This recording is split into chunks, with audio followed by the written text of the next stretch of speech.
Biso totala tout ça la malamu pour le Congo. Donc nous sommes là pour le Congo. Il y a biso le lopé actualité ko beta témoin en V.Kamerhe na pavillon 8. Bala liboso à Koto Makala a passé une période la kuna. Il faut se méfier aux apparences. Parce que ndenge makambo ko talema. C'est comme si pe ko salema, c'est comme si balingi kotali sabiso likambo que état de droit ezali nzokande état de droit wana ezali te état de droit non wana ezali bakangi ete hein batie wana ra pona ba réseau d'enquête mais nyima makamna zo ebisa yo V.Kamerhe bakotika ka kokanga ete ezali un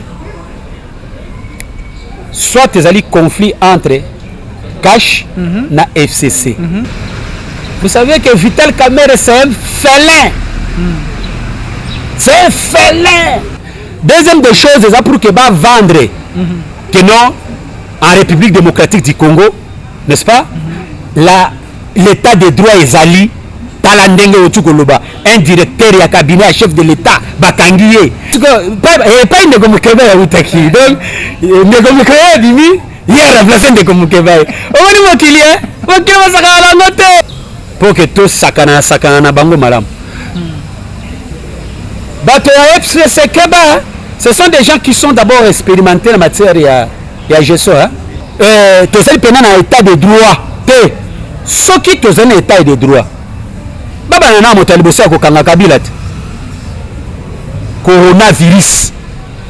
Ba bisa ki révolution modernité. Combien des hôpitaux o basabatiki na katamboka oyo. Si on comment peut-être va corriger bango tout ça la taux déstabilisé mais ndeko le mona IDPS ne comprend pas ça.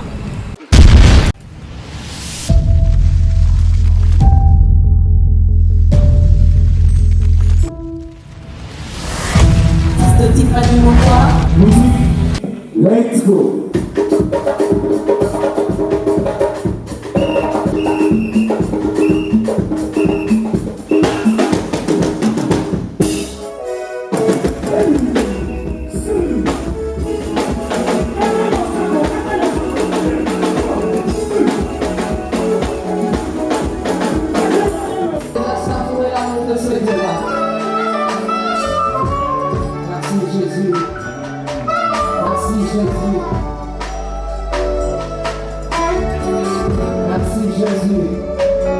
Natina yo wana topusa ni penya ba Lamuka mona mboka Michel Mangala moka ba communicateur à Lamuka moko pe ya ba carte na kata ya Ememi mona mboka Jean-Pierre Bemba Gombo solo penza maima ko ningisa to ki ba libiote ezali pe copie ya ba Lamuka ba koti na kata makambo si FCC pour na ete mona mboka V.Kamerhe aken ko bi konte ya makala kastatina yo wana ndi pusinga pene mona mboka Michel Mangala to timote bodindo a pende ko Michel Mangala ni mona mboka V.Kamerhe a remplacer moi mboka Mike Mukebai quelque ba Lamuka ko za boni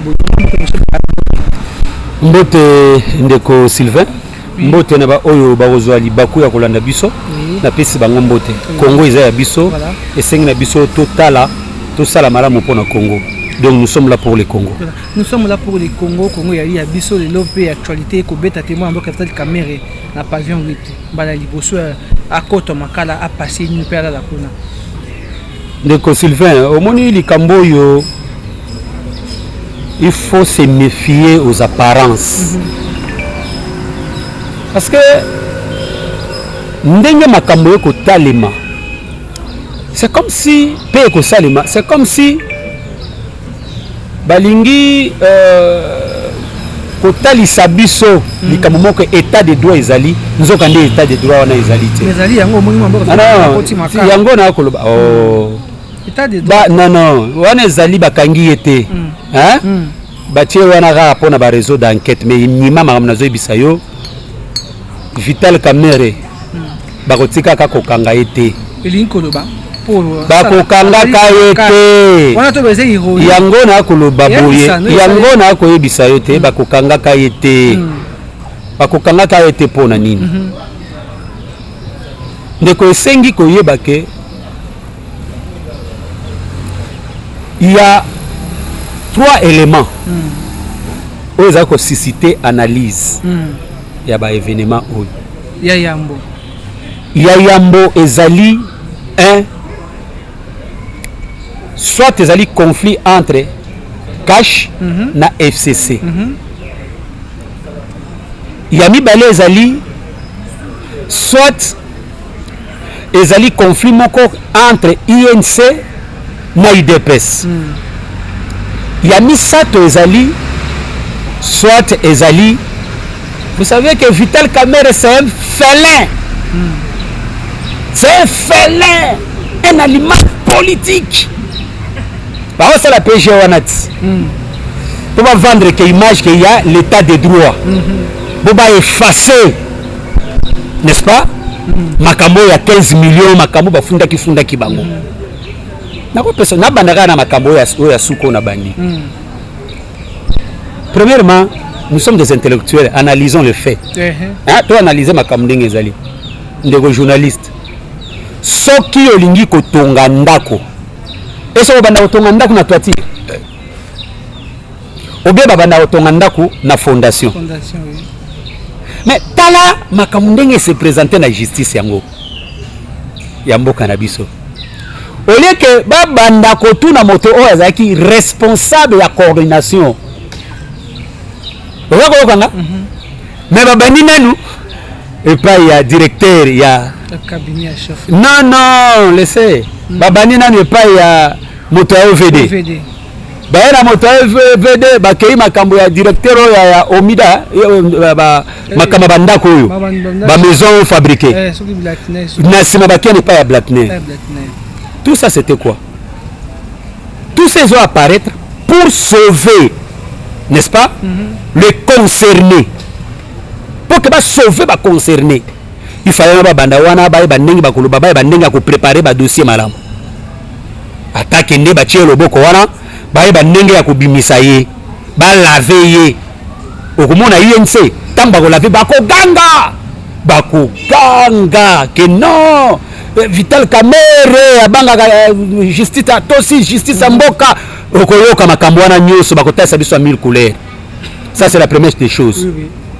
Deuxième des choses, c'est pour que va vendre que non, en République démocratique du Congo, n'est-ce pas? L'état de droit est ali, talandenge otukoloba, un directeur et un cabinet chef de l'État, bakangiye. Et ça, pour nous vendre des apparences, va vendre image wana. Mais en réalité, qui moyibi wana et salemi, mutako kangamazate, va effacer le dossier. Pour ça, la justice c'est Alakaki. Ça c'est la première, la troisième des choses. Nakei maintenant na likambu oyo ya FCC cash. Tala, il faut analyser ba fait. Ba kangiye ba mapeye lobby. Ba ke makala. Cour de cassation baramoko Ebimisi mukanda kino ba jugement nyonso ba sursoir yango jusqu'à ce que makambo oyo sanini esila donc babandaki koluka V.Kamerhe po batia kuna compte à rendre yango te par exemple to fongola miso les apparences donc cela signifie que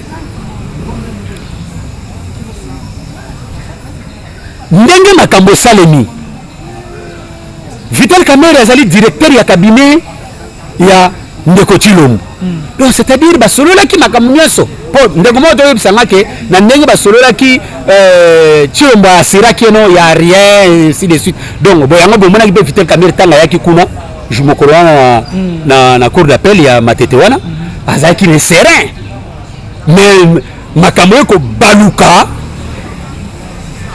tango ba mapeye parce que ndeko ba bino ba panzisango ndeko moka obeta lisolo hein nako cité kombo na été abeta lisolo ke bazalaki wana abi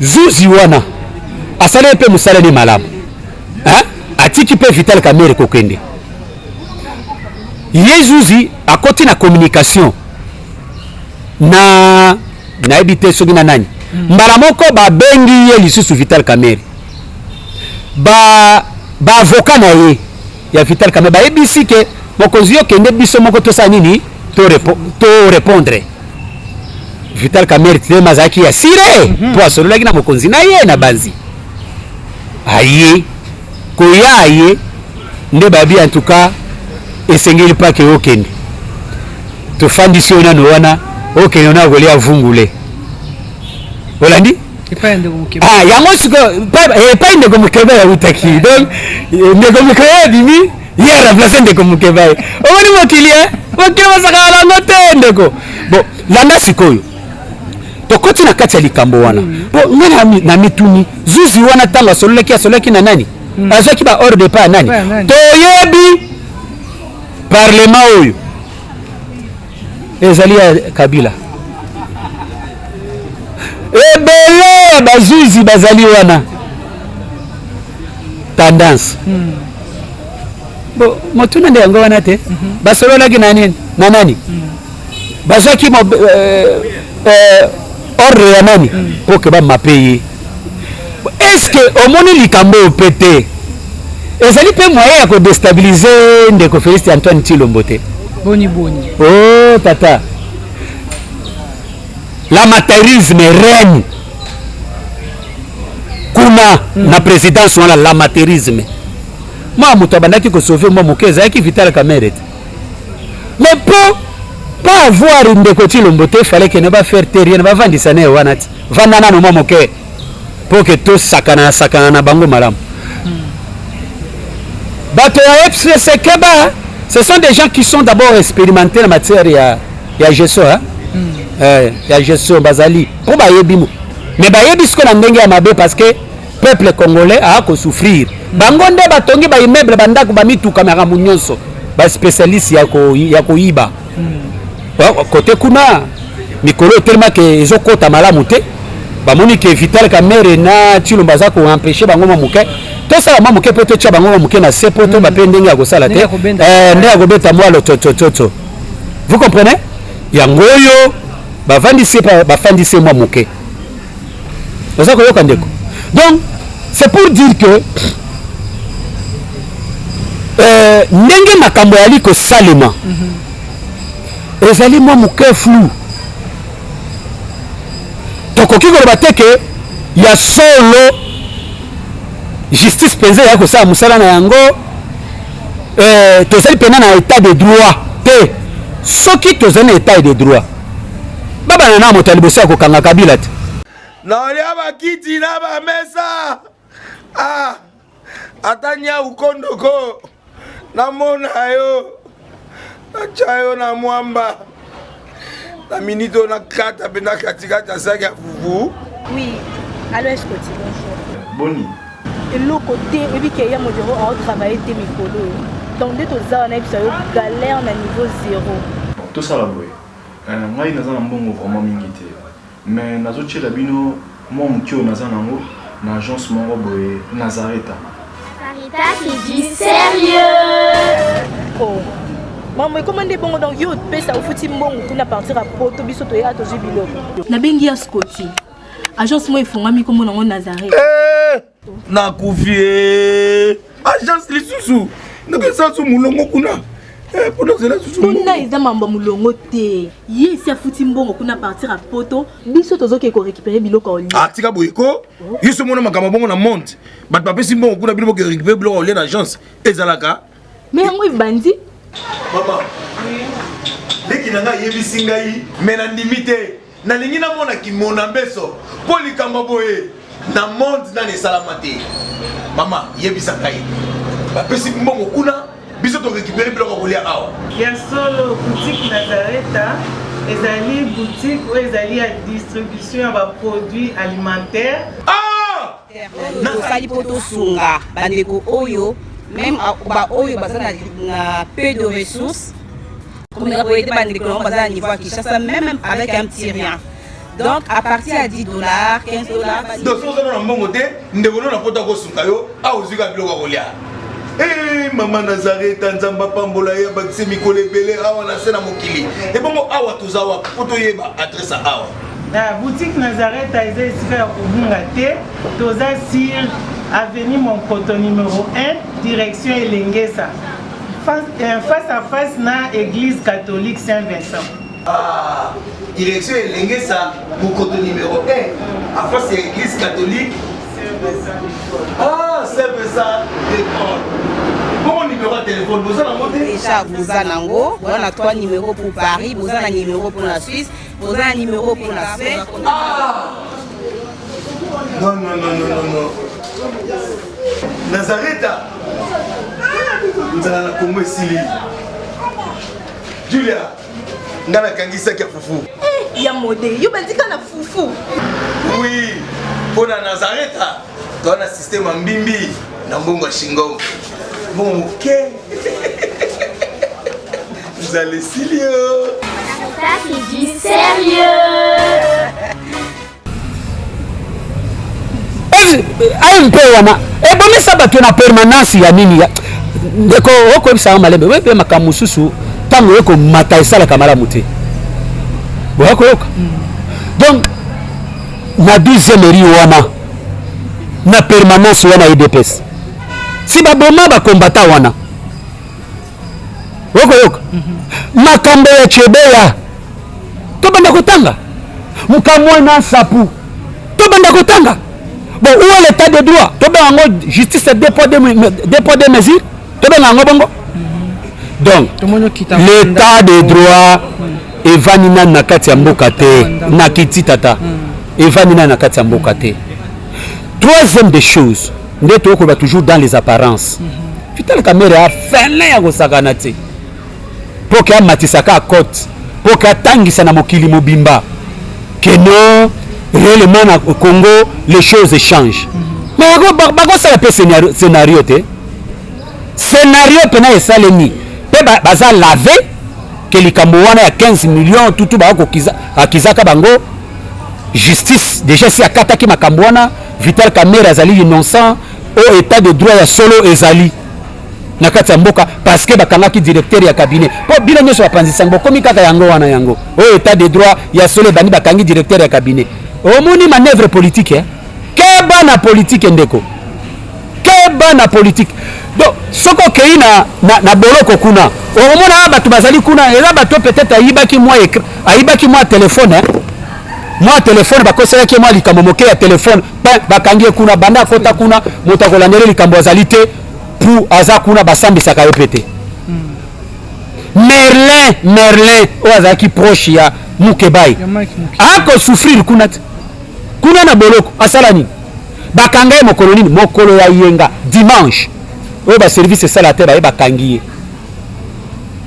osako yoka donc justice na biso ya solo ezalina ba individu opena ba ko samsa malamu mais ce que tali makambo ndenge ya ko sa malamu au moins que justice na biso ezana no indépendante okoka justice na biso ezana no indépendante il y a toujours même mise na justice na biso wana ndeko mikolo ezali koya boko pesa na raison na makambo misat na tsugolo ba okoka soki ezali maquillage pour que ba matisa côté na bango na niveau ya niveau national na niveau international ba mona ke na Congo makambo ya ko changer n'est-ce pas pour que ba pesa bango confiance que ya seul état de droit ezali ce que ezali maquillage wana te ezali kambo ya conflit entre bango FCC na cash oyo Kabila na bato na ye balingi ko simbisa ndeko Chilombo touche tala bato ba échoué pendant 18 ans banyokoli peuple congolais souffrance evani na kati ya mboka kimobola tala makambo lelo ya coronavirus babisa kiso révolution modernité combien des hôpitaux o basabatiki na kati ya mboka oyo sikoyo bakomona peut-être bako corriger bango tout ça la taux déstabilisé. Mais ndeko Chilombo na IDPS ne comprend pas ça. Il ne comprend rien. Pour na bango ba ko mona état de droit na kisima état de droit ba ko ba wana to ba se vanter ko to pe adversaire na bango aza ko nyata bango ko fignoler bango ko boma bango bazala incapable les autres déjà to qui deuxième année ay bongo troisième pour déjà troisième année za trois ceux qui normalement ndenge sengi ezala et ezala déjà préparation ya ba élection ba élection que ça va na ngote ba élection que ça va na ngote mais na ba na dit na lobi na cadre moko na cadre de principe hein na cadre de principe de l'élection ça va na 2018 normalement na 2023 tu ngato zala na élection mususu normalement déjà à partir de troisième année déjà banda ko préparer ba officine politique banda déjà ko préparer ba élection bonde suka ko bongisa mboka na troisième année c'est ba ko le beto la lobby o zali autre trahison de ko Fatshi sali bango parce que déjà a ko bebisi ya munyo campagne en 2023 parce que bango yense ba beto bango ba pesa ki beke pa de ko Fatshi pota comme na bokonzi ndeko tolobaki yango obi eloko moyibi esuka ka bongo bamelaki mbondo te mbondo esuki wapi eloko ya moyibi partage esala kaka mobulu partage yango yoka conflit UDPS INC cash FCC UDPS FCC INC FCC INC cash eloko ya moyibi te bozongisa bokonze pa ya peuple pouvoir ya peuple o bino bokangi na makasi bozongisa yango bomelaki mbondo bokosanza yango oza koyoka ndeko la haute trahison te ezala Chilombo ezala Kabila ezala V.Kamerhe bangonde basali haute trahison contre pouvoir volonté ya peuple ya koyibaka bokonzi ya peuple bangonde peuple na biso esengi ki atelema azala éveillé ki bokonzi na ye bakoki koyibaka boye te tala eloko moyibi nde bakomi kobundana tala eloko moyibi nde bakomi koswana tala eloko moyibi nde epesi mobulu mpo na partage osa koyoka ndeko donc na kati ya makambo oyo tokoyebisa peuple na biso balala pongi te bazala distrait te état de droit nanu na Congo evandi te po evanda boyebisa ndeko Chilombo banda nanu kokanga bato ya bakamwe na sapo banda nanu kokanga bato oyo baboma bakombata na 12e mairie banda nanu kokanga bato oyo bakendaki koreprime bamanifestant ntango baka komanifeste banda kokanga bato oyo balobi ke batonga oyo ezalaki nzela ya bandundu wana bokanga lozo ekenda wapi mbongo ya bakongole misolo ya bakongole ekufa kaka boye ekenda kaka boye ekenda wapi totia état de droit kuna te nde du fait ke okangi kaka mutu na yo nde okobe yango état de droit eza mascarade voilà tokomi na suka po V.Kamerhe akokangamaka na ye te mais ça alalaki kuna te kolala kuna eza kokangama te mpe bakotia mpe na kati ya résidence surveillée mais mpo na koridikilize bango bayebisa bango ke Kabila ayebisa bango ke bozali eloko te liboso na ye arebotia ye kuna na makala yango ate makala ti voilà bakoki kotia mpe na ndako na suka ndeko Michel Mangala vraiment tokozwa ntango mingi te parce que lelo ezali mokolo ya baactualité maya kosasa pene ezali ndike kasi tokopesa kaka be maloba ya suka poto biso na yo tokopesa bato oyebana kokabwana ndeko Michel Mangala na nyonso tosoli ya bayimboka basimba ne ekopesa numero ya telefone toke tokabwana yo bayimboka esengeli bayeba eloko moko que d'abord un état de droit na kati ya mboka na biso evandi nanu te oyo bazali kosala wana ce sont des apparences tokoki ko se méfier na ba apparence te na yotu ko biloko misato soit ezali G ya Chilombo na yemoko V.Kamerhe pour que balakisa na baimboka que ya solo état de droit evandi pour tala bakangi directeur ya cabinet ya chef ya Tilombo soit ezali conflit ya FCC cash oyo Kabila lingi kotalisa bango que vous êtes rien devant moi na humilier bino nde akangi apesi ordre bakende kuchaye kuna na makala bakoka kipe kotika na résidence surveillée hein mutoko la vital caméra za mutako ya ko craindre fitina été aza quand même directeur ya cabinet ande ko Chilombo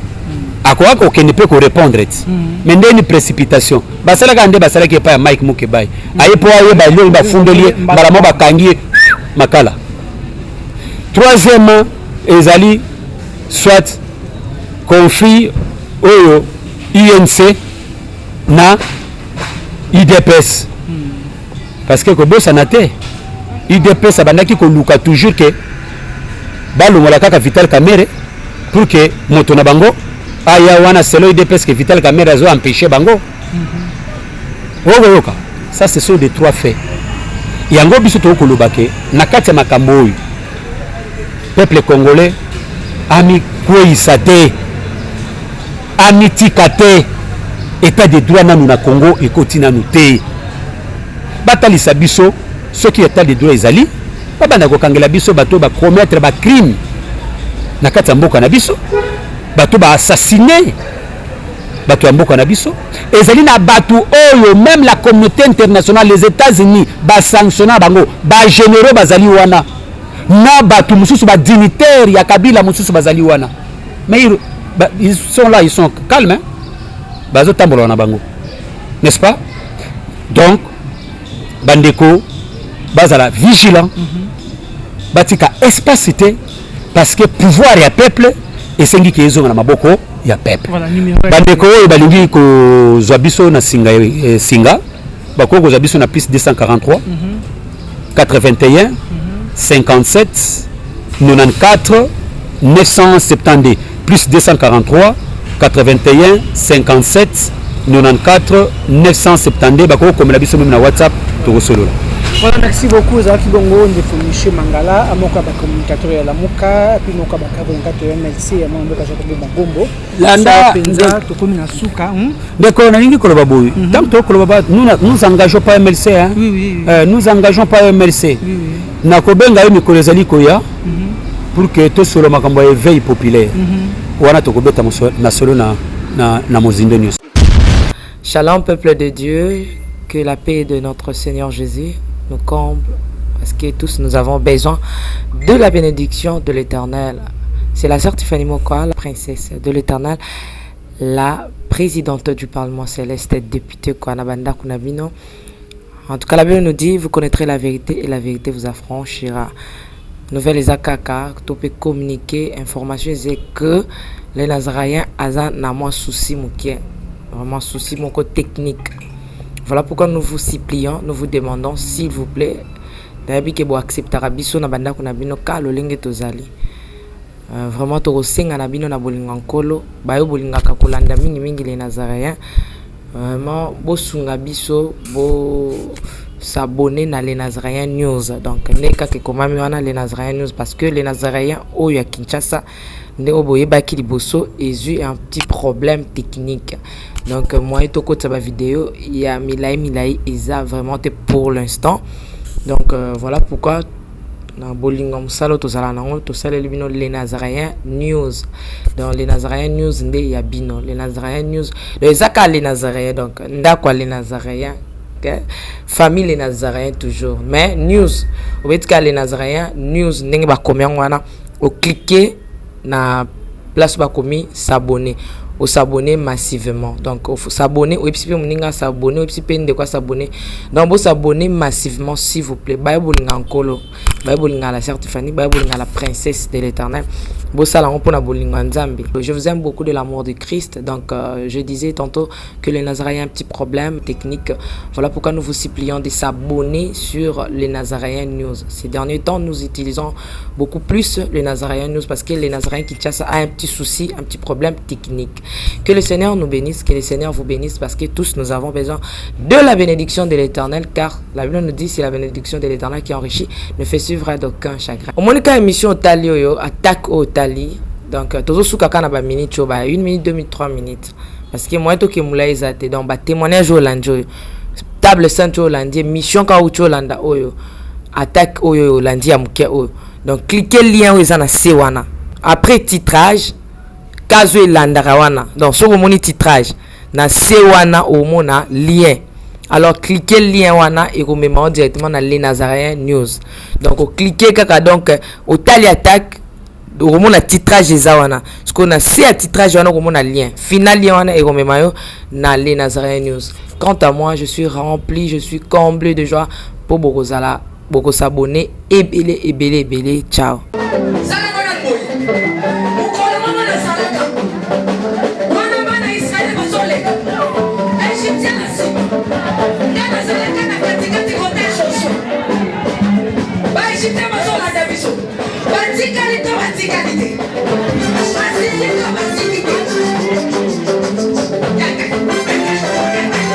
Loba Satan azana ba problème. Oh asimbiki biso tozoyemba